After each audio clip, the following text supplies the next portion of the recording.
Questions surrounding the future of Plaza Tower popping up again after another fatal incident over the weekend. Well, a group of teens were exploring the blighted building when a 17-year-old died after he fell from a stairwell. WDSU reporter Alyssa Gomez is live at Plaza Tower now. Alyssa, you have an update on the security measures being taken. Yeah, so Stella Travers, last hour I showed you a significant gap in the fence here, and within that hour, somebody that says he's affiliated with the building but would not share his name came out and actually re-secured the fence here. He says that there is a fencing company coming out tomorrow to put more safeguards in place. But today we spoke with developers across the city who detailed some of the hurdles that investors have faced when it comes to Plaza Towers and what they want to see in the future.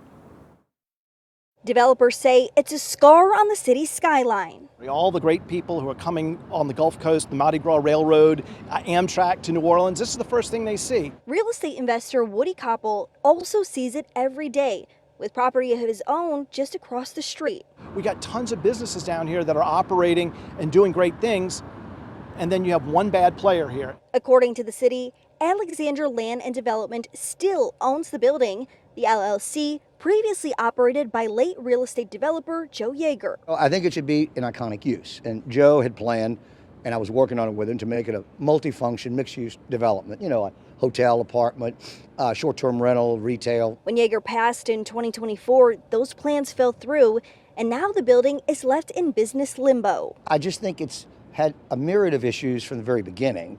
There was concerns when Joe owned it, and he spent millions trying to secure it, and the city just did the same thing, I think, with a third party, and someone still snuck in and sadly passed away. But according to the city, Alexandra Land and Development remains responsible for securing the building. Demolishing it, that comes with a price tag of up to $28 million and would likely not be recouped with the city. But we do have people who can redevelop properties when they're vacant lots, and this should be a vacant lot so we can move on. But leaving it here for children to break into and get hurt because they're curious, that is unacceptable. The city also says there was a proposal to turn this into affordable housing for seniors, but as of right now, there is no timeline on when that could come to fruition. Live in the Central Business District, Alyssa Gomez, WDSU News.